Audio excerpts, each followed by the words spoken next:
Une voiture piégée explose devant un grand magasin de la capitale britannique. Il y aurait au moins 9 morts et 75 blessés. Rebondissement dans l'affaire Talbot. Le Premier ministre annonce ce soir qu'il autorise le licenciement de 1905 employés de l'usine de Poissy sur les 2905 que réclamait la direction. Au Liban, première évacuation des blessés palestiniens de Tripoli, alors que l'on attend toujours l'arrivée des navires qui doivent évacuer les combattants de Yasser Arafat. Incendie monstre dans une boîte de nuit madrilène, il y a 78 morts et les mesures de sécurité sont une nouvelle fois mises en accusation. Mesdames, Messieurs, bonsoir. C'est à nouveau la violence aveugle qui fournit l'ouverture de ce journal. Et cette fois, ce n'est pas à Beyrouth ou à Koweït que cela se passe, mais tout près de nous, à Londres, en Grande-Bretagne. C'est l'un des plus grands magasins de la capitale anglaise, le célèbre Harrods, qui a été cet après-midi la cible d'une voiture piégée. Le bilan provisoire fait état de 9 morts et de 75 blessés. Un bilan qui pourtant relève du miracle, car un samedi, et tout juste quelques jours avant Noël, le magasin était plein. Le point avec Marcel Tria. C'est donc dans le magasin le plus chic de la capitale britannique que les terroristes irlandais ont frappé ce samedi à Londres, tuant et blessant grièvement des innocents. À 14h20 exactement, des policiers se sont approchés d'une voiture suspecte stationnée derrière le grand magasin, dans une rue très fréquentée. C'est alors qu'une formidable explosion retentit. La voiture vient de sauter, semant la dévastation tout autour sur plusieurs centaines de mètres. Des passants s'écroulent, des tués et des blessés. Parmi les morts, au moins 3 policiers. Il s'en est suivi une énorme panique alors que la police faisait évacuer toutes les rues avoisinantes ainsi que le grand magasin où des milliers de personnes faisaient leurs achats. Tous les témoins qui ont assisté à la scène tragique ont parlé de vision de fin du monde. Des femmes en pleurs demandaient aux policiers s'ils n'avaient pas vu leurs maris ou leurs enfants. Pendant ce temps, une noria d'ambulances conduisait les blessés dans les hôpitaux de Londres et la télévision diffusait des flashs spéciaux en donnant des numéros de téléphone où le public pouvait se renseigner sur l'identité des blessés. Ce soir, le magasin Harrods est détruit partiellement, à 10% dit-on, sur 4 étages. Cet après-midi également, une autre artère de Londres, Oxford Street, la rue la plus commerçante, a été bouclée et évacuée, la police ayant découvert un colis suspect, mais il n'y a pas eu d'explosion. Cette fois, il n'y a aucun doute, c'est bien l'IRA qui a déclenché une campagne de bombes à Londres. Cette campagne a commencé dimanche dernier par l'explosion d'une bombe dans une caserne. Il y a eu 4 blessés parmi les militaires. Mardi dernier, une autre bombe avait été découverte en plein centre de Londres, en plein après-midi, par un passant dans un sac placé près d'un grand magasin dans Kensington High Street, une rue très commerçante. C'est la police qui a fait exploser la bombe après avoir fait évacuer le quartier. Pour les policiers, aucun doute, c'était bien l'IRA, bien que l'attentat n'ait pas été revendiqué. Aujourd'hui, l'IRA a tué des innocents et personne ne croira que c'est un hasard. Comment expliquer cette campagne sanglante ? On dit que c'est lorsqu'elle se sent faible que l'IRA agit ainsi. Et il est vrai que la police et l'armée ont remporté plusieurs points sur l'IRA ces temps-ci. Oui, Madame Thatcher, le Premier ministre britannique, vient de qualifier cet attentat de crime contre l'humanité. Alors, cette psychose des attentats, on la retrouve chaque année à l'approche de Noël. Les mesures de sécurité sont renforcées en Grande-Bretagne, bien sûr, mais il est très difficile, pour ne pas dire impossible, de tout prévoir. Et cette explosion fait suite à une longue série d'attentats menés depuis 1974 et au cours de laquelle ce magasin, Harrods, avait déjà été la cible des terroristes. C'était le 21 décembre 1974, toujours chez Harrods, où les Londoniens se pressent pour faire leurs achats de Noël. Un homme à l'accent irlandais appelle la police, une bombe va exploser dans le magasin. Tous les clients, ils sont des milliers, sont évacués en quelques minutes seulement.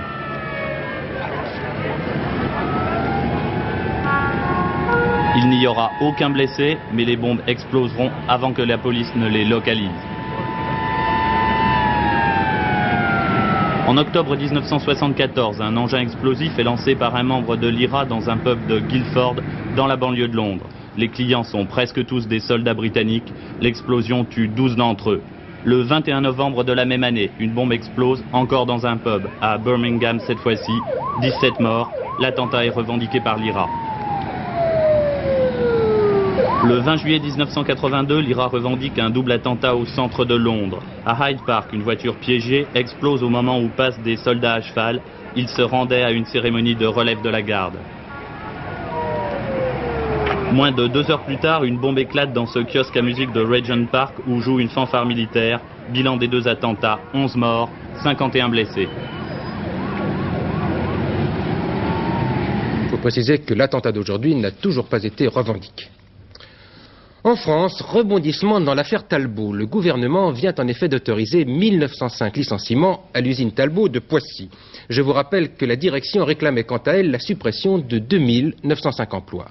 Ainsi, après plusieurs jours d'hésitation, c'est le Premier ministre, M. Mauroy, qui a tranché cet après-midi en proposant une sorte de cote moyenne à la direction de Talbot. Il lui demande en outre d'améliorer son plan social d'accompagnement. Pierre Mauroy, qui avait affirmé hier dans la Somme à Roye que le gouvernement n'était pas pressé de trancher dans cette affaire, le Premier ministre a expliqué le pourquoi de sa décision à l'issue d'une concertation avec la direction de Peugeot et les syndicats concernés. Le nombre des demandes de licenciement a été réduit de 1000, pratiquement un tiers en moins de licenciements. Le plan social s'accompagnant a été amélioré. Et vous avez eu le détail, je crois, dans le communiqué qui a été publié cet après-midi. Nous vivons une période de mutation industrielle. Cela signifie que des branches industrielles, des entreprises, peuvent se trouver effectivement en situation de sureffectif. Le gouvernement n'entend pas s'opposer aux mutations nécessaires, mais il entend que ces mutations soient réalisées par la négociation et en respectant les droits des travailleurs. Le cas de Talbot est certes spécifique. Pour autant, la méthode acceptée par tous d'ajuster les offres de reclassement et de formation au licenciement devrait permettre un règlement rapide. Il est vrai que ces mutations industrielles et technologiques constituent un problème général qui touche plusieurs secteurs importants de l'économie française. Je pense à l'automobile, bien sûr, mais aussi à la sidérurgie, au charbon, au chantier naval.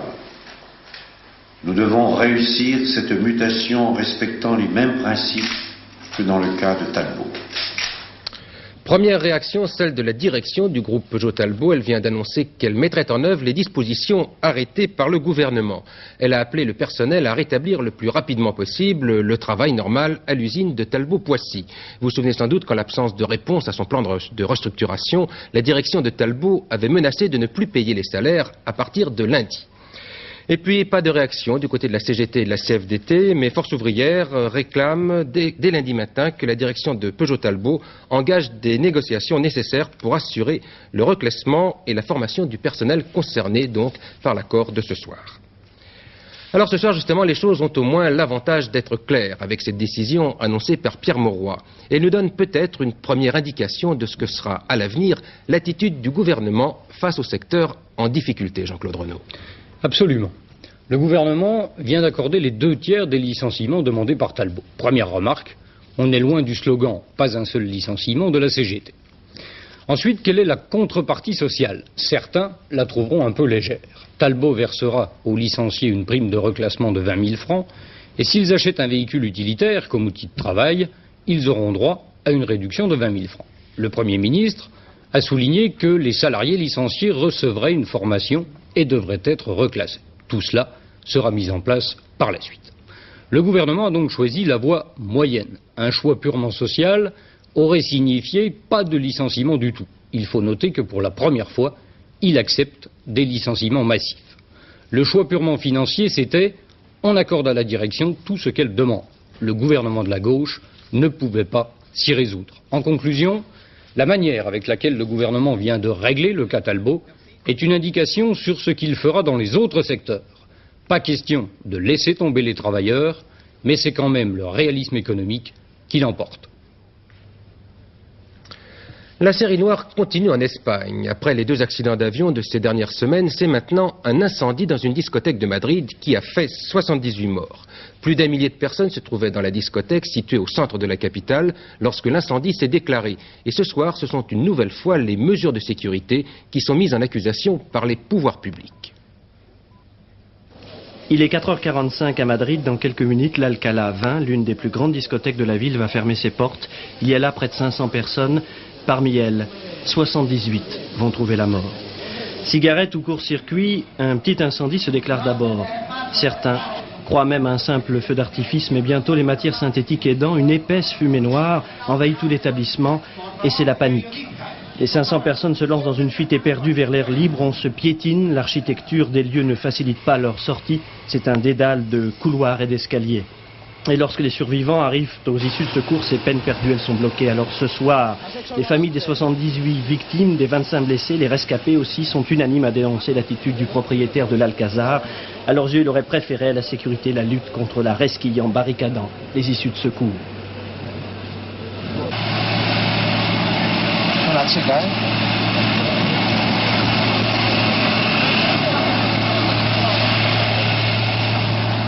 Autre flamme, autre tragédie, mais celle-là se situe à Amsterdam et l'incendie est d'origine criminelle. Il y avait dans cet immeuble entre 100 et 200 personnes. Des habitués, des touristes, tous clients du club 26, Tripot, Lupanar avec la Casa Rossa. C'est tout un complexe spécialisé dans les plaisirs interdits, l'un des hauts lieux des quartiers chauds de la ville.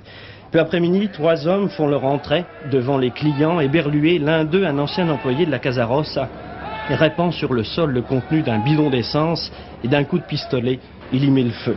Dans ces immeubles, plusieurs fois centenaires, l'incendie devient presque aussitôt un véritable brasier, malgré les efforts des pompiers.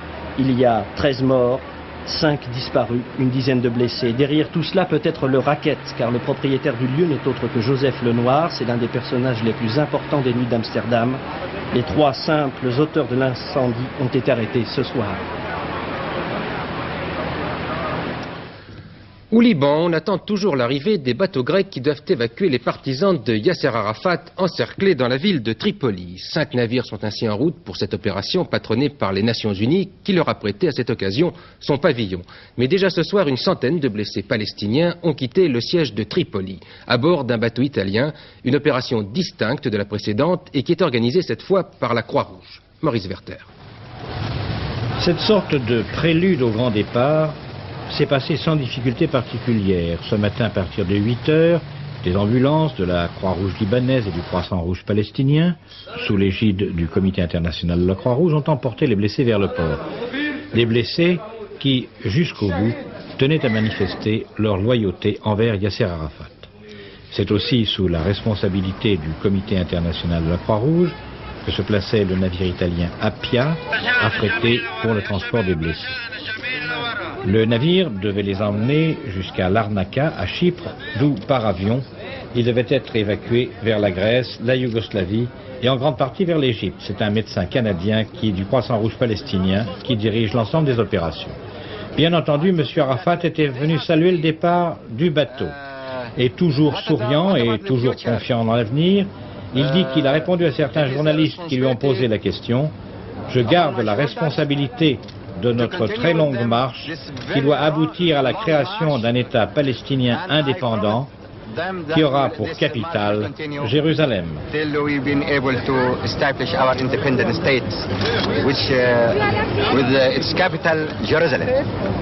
Oui, et selon le Croissant Rouge, la bataille de Tripoli, qui a opposé depuis le début du mois de novembre palestiniens, loyalistes et dissidents, cette bataille aurait fait 700 morts et 3000 blessés. Et puis on a appris tout à l'heure que le gouvernement français a décidé d'apporter son concours à l'évacuation des combattants palestiniens qui sont donc à Tripoli. Ce concours consistera dans l'escorte par des bâtiments de la marine française des 5 navires grecs donc qui doivent évacuer les amis de Yasser Arafat. Enfin, à noter une interview du ministre israélien de la Défense, M. Moshe Arens, qui a affirmé ce matin que Jérusalem pourrait reconsidérer son opposition à l'évacuation des militants palestiniens de Tripoli, à condition que leur chef dépose les armes et qu'il s'engage officiellement à renoncer au terrorisme. Pour le moment, Jérusalem laisse planer le doute sur ce que pourrait être sa réaction lors de l'évacuation des Palestiniens, prévue donc pour lundi ou mardi. En Pologne, des heurts se sont produits hier soir dans le centre de Gdansk au terme de la journée de manifestation organisée par la direction clandestine de Solidarité. 7 militants clandestins ont d'ailleurs été arrêtés par la police, s'ajoutant à plusieurs dizaines d'autres arrestations opérées ces derniers jours. Et ce soir, le bilan de cette journée d'action paraît plutôt négatif pour les dirigeants de l'ex-syndicat qui n'ont apparemment pas réussi à mobiliser autant de monde qu'ils l'auraient souhaité. Il faut dire que les forces de sécurité avaient vu grand et que tous les bastions ouvriers de la Baltique avaient été proprement bouclés par les unités anti-émeutes. Et c'est une nouvelle fois Danuta Walesa, la femme du chef de l'ex-syndicat Solidarité, qui a fait figure de symbole pour ce 13e anniversaire des émeutes ouvrières de 1970. Patricia Coste. Hier, Lech Walesa avait la grippe, Danuta, sa femme, l'a de nouveau remplacée. Dans ses bras, des fleurs pour l'anniversaire des ouvriers morts en 70. Devant elle, les homos. Policiers anti-émeutes, toujours plus nombreux, toujours mieux équipés, ils avaient entièrement vidé puis quadrillé la place où Danuta devait déposer des fleurs.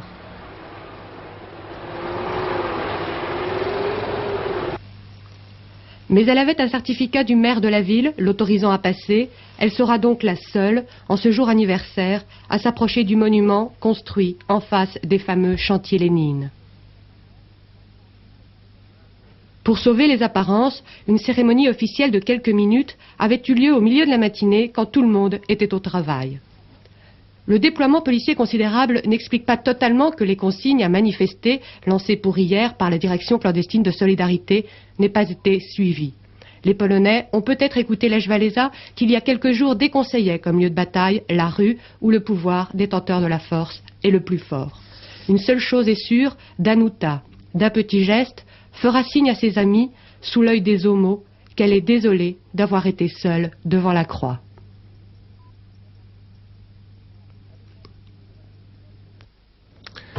À l'étranger toujours, à noter l'enlèvement aujourd'hui par les Kurdes irakiens de 3 nouveaux techniciens étrangers. Il s'agit d'un Italien, d'un Égyptien et d'un Thaïlandais. Cela porte donc à 6 le nombre d'otages détenus par le Parti démocratique du Kurdistan, qui détient déjà, je vous le rappelle, 3 techniciens français enlevés le 2 décembre dernier sur le sol irakien. Fin aujourd'hui de la visite officielle que François Mitterrand faisait en Yougoslavie. Le président français est maintenant revenu en France. Cette visite a été l'occasion pour le président Mitterrand de mettre l'accent sur l'indépendance nucléaire de la France dans cette période de conflit Est-Ouest. Mais elle a aussi permis de signer un contrat entre la compagnie aérienne yougoslave et la société Airbus Industrie.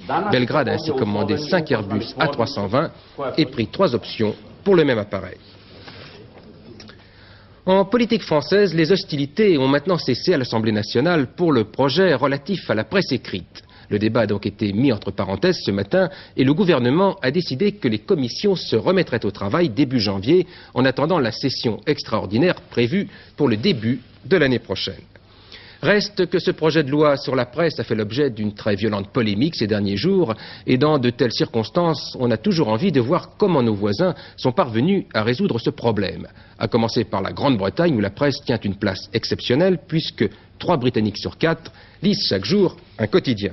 Alors il existe bien en Grande-Bretagne une loi antitrust, mais elle n'a pas empêché pour autant la création des grands groupes de presse. Le plus connu, c'est celui qui est dirigé par l'Australien Rupert Murdoch, propriétaire entre autres du célèbre Times de Londres. La loi britannique sur la presse limite les concentrations de journaux. En principe, car en réalité, il existe bel et bien des empires de presse. Le plus spectaculaire appartient à l'homme d'affaires australien Rupert Murdoch, devenu le numéro 1 de la presse mondiale. Monsieur Murdoch pèse 22 millions d'exemplaires à travers le monde, plus 3 chaînes de télévision, des maisons de production de cinéma, d'édition, des imprimeries et des compagnies pétrolières. Jetons un coup d'œil sur son empire, quotidien et hebdomadaire. Aux États-Unis, 10 publications, en Grande-Bretagne, 7, en Australie, 16. En Grande-Bretagne, il possède le Sun, journal très populaire à la limite du graveleux, mais il a aussi le très sérieux Times. L'empire Murdoch n'est pas le seul. Le Daily Mirror, le Sunday Mirror et le Sunday People, 10 millions d'exemplaires, appartiennent au même groupe. En province, 5 chaînes de journaux se partagent la moitié du marché. Pour acheter le Times il y a 2 ans, M. Murdoch a dû demander le feu vert à son amie Margaret Thatcher. Il l'a obtenu, bien que la loi précise qu'une entreprise qui tire à plus de 500 000 exemplaires ne peut acquérir un journal supplémentaire. Mais la loi dit aussi qu'il y a des exceptions pour les titres menacés de disparition. Quand une entreprise classique est en faillite ou près de l'être, il est devenu un peu normal d'appeler l'État au secours. Dans le cas de la presse, c'est considéré comme dangereux parce que la tradition britannique de la liberté de la presse n'est-ce pas, a été toujours une tradition de lutte contre l'ingérence de l'État. Et ce n'est que récemment qu'un certain nombre de gens ont commencé à dire bon, l'ingérence de l'État est peut-être un danger, mais le pouvoir du capital est aussi un danger. Et peut-être qu'il faudrait un certain équilibre. Mais étant donné que la presse qu'on a est une presse capitaliste, on peut dire que cette idée n'a pas fait grand chemin dans les cercles dirigeants de la presse telle qu'elle est. Remarquons cependant que 7 des 10 grands journaux nationaux anglais appuient plus ou moins les conservateurs. Madame Thatcher n'a donc aucune raison de s'inquiéter des concentrations de journaux. La ville de Belfort ou de Belfort, rayée de la carte par un tremblement de terre, je vous rassure tout de suite, rien de tel ne s'est produit. C'est tout simplement une fiction, mais une fiction ô combien réaliste, puisqu'elle était le thème de l'exercice mené la nuit dernière dans la région de Belfort par la sécurité civile. Thème de cet exercice, un tremblement de terre considérable, 7,5 sur l'échelle de Richter, avec 3500 morts, 25 000 blessés et 108 000 sinistrés.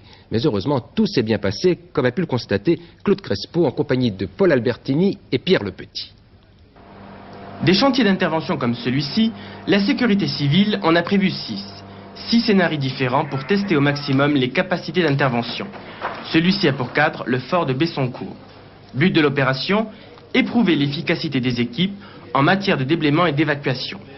Le réalisme est ici poussé très loin, puisque non seulement on maquille les figurants, pompiers ou civils, mais on leur donnera de la nourriture pour qu'ils puissent attendre l'arrivée des secours, même plusieurs heures, dans des décombres authentiques. Même souci de vérité pour ces grands blessés rassemblés à Fauconnet en Haute-Savoie. Non mais en réalité, hein, c'est quand même pas le confort. Ah, restez là. Non, je peux pas marcher là-dessus, moi. Parce que j'ai les victimes. But de la manœuvre, triage et ramassage des victimes consentantes. Étant donné qu'on travaille avec des volontaires, il est beaucoup plus facile de mobiliser des volontaires que des gens qui sont payés à faire ça. Sans être péjoratif pour les professionnels, c'est pas ça. Mais là, en réalité, au lieu de travailler en Haute-Saône avec 50 pompiers, comme vous voyez à l'heure actuelle, sur les 2000 pompiers que j'ai volontaires dans toute la Haute-Saône, j'aurais pu compter pratiquement sur 1000 pompiers. Réussite aussi en ce qui concerne les chiens de recherche. Une abnégation qui va parfois jusqu'à la blessure. De la découverte, c'est pas tellement concluant en ce moment. C'est donc un succès complet de ce côté-là. Civils, pompiers et acteurs de tout poil se sont montrés d'une docilité à toute épreuve, compte tenu des conditions atmosphériques difficiles. Brume omniprésente, température qui descend au-dessous de zéro. La sécurité civile a mis en place une énorme machinerie. Et il semblerait que dans quelques cas de figure, l'invention a dépassé son auteur. Dans la matinée, par exemple, des hélicoptères n'ont pu atterrir qu'après 5 heures de retard sur l'horaire prévu, faute de liaison radio. Autre problème, une trop grande hiérarchisation des pouvoirs. Vosges 83 a mobilisé plus de 2000 sauveteurs, une infrastructure technologique colossale. Reste à tirer les conclusions de cette gigantesque opération et parmi les observateurs privilégiés, Aaron Taziev qui n'a pu, il n'a voulu nous donner ses pensées. Il ne le fera que dans 3 jours. En sport, ce soir, à suivre la 23e et dernière journée du championnat de football pour 1983 et en première division. Ce soir, Paris Saint-Germain reçoit Laval et Monaco accueille Metz. À suivre également Auxerre-Lens et Rennes-Nantes. Enfin, demain, Bordeaux, le leader, joue à Nancy. Et cet après-midi, Lille a fait match nul avec Toulouse, 0 partout dans le Nord. Et puis, il y avait un tiercé cet après-midi à Vincennes. Vous allez découvrir les résultats. Les voici. Il fallait jouer le 17, le 12 et le 15, ce qui rapporte dans l'ordre, pour 5 francs, 1625 francs, et dans un ordre différent, toujours pour 5 francs, 325 francs. Il y a un autre tiercé demain à Vincennes. Les pronostics de Pierrette Bresse. Pendant que les galopeurs et les chevaux d'obstacle vont goûter un repos bien mérité, bien pendant tout l'hiver, ce sont les trotteurs sur l'hippodrome de Vincennes qui assureront le spectacle des courses. Tiercé donc demain à Vincennes, dans le prix de Reims. Il s'agit d'une course au trot attelé longue de 2600 mètres qui s'adresse aux N, les chevaux âgés de 4 ans. Déjà, l'on peut dire que le lot est très relevé et que la favorite sera Nice Gold. C'est d'ailleurs Nice Gold, le numéro 9, que j'ai placé en tête de la sélection que je vous suggère maintenant. Elle sera suivie de Nanda, le numéro 14, Nadaleo, le 8, Notus, le numéro 10, Nuage d'Ajon, le numéro 15, Neru, le numéro 7, Nesmil, le 13, et Nicarello, le numéro 3. 9, 14, 8, 10, 15, 7, 13 et 3. Avant de passer la parole à Alain Gillot-Pétré, une image délicieuse où il est question du syndrome de l'orgie. Vous ne savez peut-être pas, en tout cas moi je ne le savais pas, mais pour faire des bébés, les flamants roses ont besoin d'être très nombreux. Plusieurs milliers, sinon eh bien, ils n'ont pas le moral et rien ne se passe. Alors imaginez la détresse du zoo de Sydney en Australie qui ne dispose que d'une dizaine de ces volatiles. Jusqu'à ce qu'un petit futé trouve la solution pour les multiplier et leur donner envie de se multiplier, il suffit tout simplement d'un jeu de miroir. Il fallait y penser.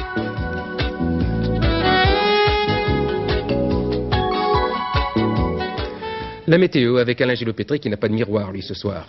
C'est comme pour la météo, il faut être très nombreux pour faire une prévision à la météo nationale. Ils sont plus de 2000, rien qu'en France, 2-3 000. Pierrette Bresse a son tiercé, moi aussi, mais un tiercé de dépression. Regardez, 3 sur la photo satellite. La première, la plus puissante, elle est ici, la numéro 1, 975 millibars. Elle passera au nord du pays, mais elle entraîne dans son sillage ces 2 perturbations. Cette dépression 2 qui est sur l'Espagne, qui va passer sur la Méditerranée cette nuit, avant demain matin de se retrouver des Alpes à la Corse et de s'en aller vers l'Europe. Et puis il y a cette troisième, là, la numéro 3, qui va arriver, elle, qui va percuter l'ouest du pays, en soirée, disons fin d'après-midi, début de soirée, donc le tout tournant comme ceci et s'en allant vers le nord-est. Voici la carte en milieu de journée, nous dit la météo nationale.